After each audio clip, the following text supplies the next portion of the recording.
বলেন, ওয়া আম্মা মান খাফা মাকামা রাব্বিহি ওয়া নাহান নাফসা আনিল হাওয়া।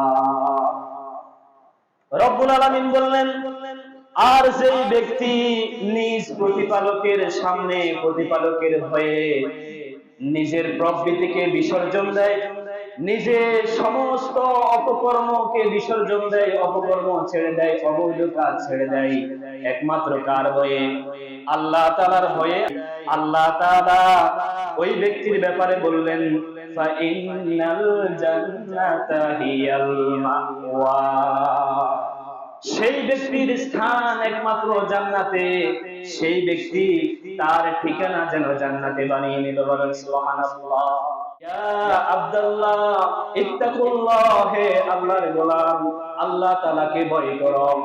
তখন সাথে সাথে আমার ভিতরে এসে গেছে, ফাকালা ইন্নী আখাফুল্লাহ, তখন আমার অন্তরে চলে আসছে, নিশ্চয়ই আমি আল্লাহ তাআলাকে ভয় করি। বাদশা তার স্ত্রীকে বলল, তুই একটা বেঈমান, তুই একটা কি বেঈমান, তুই একটা বেদুইন।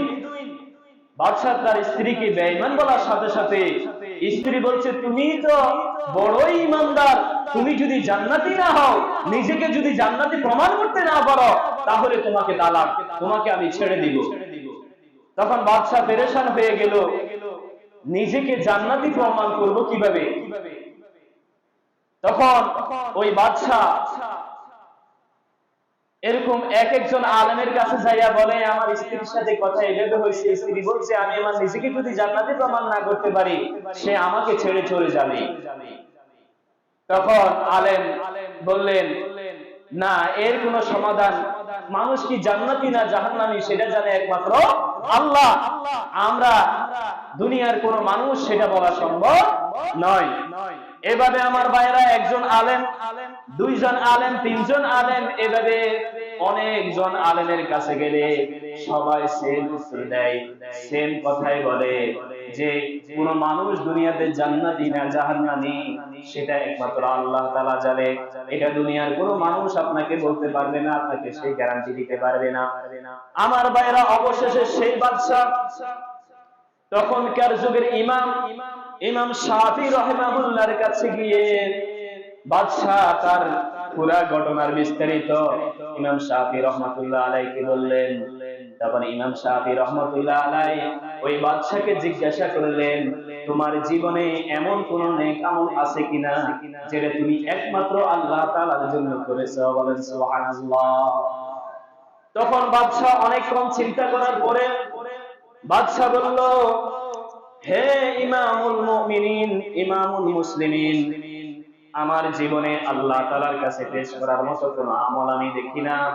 একটা আমল, যে আমলটা একমাত্র আমি আল্লাহ তাআলার ভয়ে করেছি, সেটা হলো আমার ঘরে একজন বাদী ছিল, কাজের মেয়ে ছিল, কাজের মেয়েটা অত্যন্ত রূপসী ছিল, অত্যন্ত ইয়াং ছিল।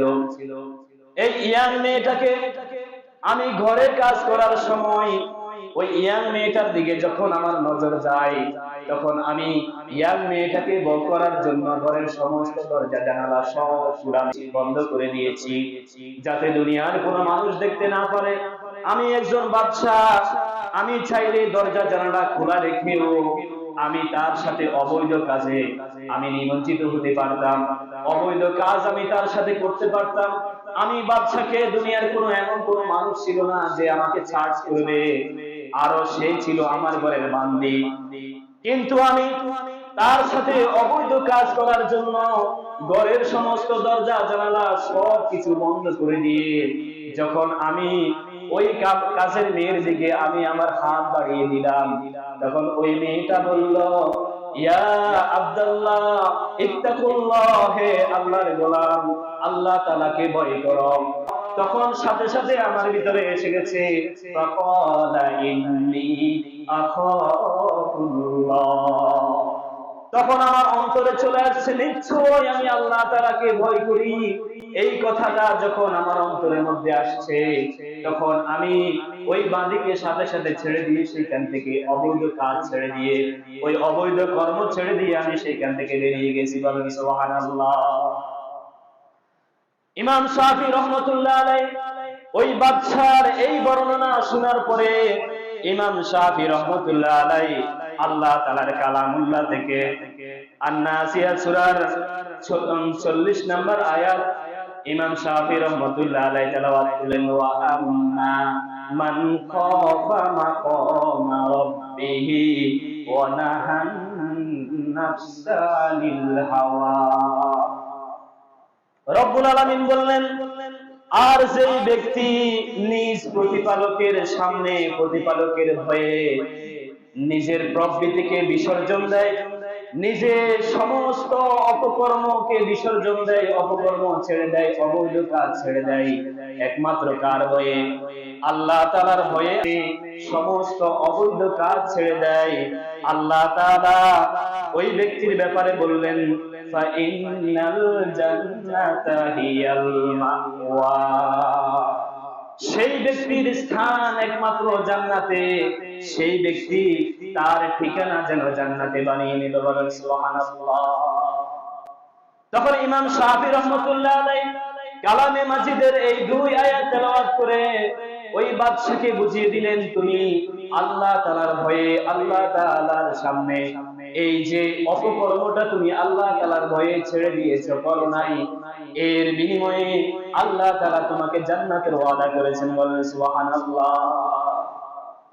তখন ওই বাদশা যে একজন জান্নাতি মানুষ, এটা ইমাম শাফি কোরআনের আয়াত দিয়ে প্রমাণ করে দিলেন। অবশেষে তাদের দুইজনের সংসার আর বিচ্ছেদ হওয়ার কোনো সম্ভাবনা আর নাই। প্রিয় ভাইরা, তাহলে ওই সমস্ত বাদশারা, ওই সমস্ত পাওয়ারফুল লোকেরা তাদের ক্ষমতা থাকা সত্ত্বেও তারা অবৈধ কাজ, নাজায়েজ কাজ, অন্যায়ের কাজ ছেড়ে দিয়েছেন। প্রিয় ভাইরা,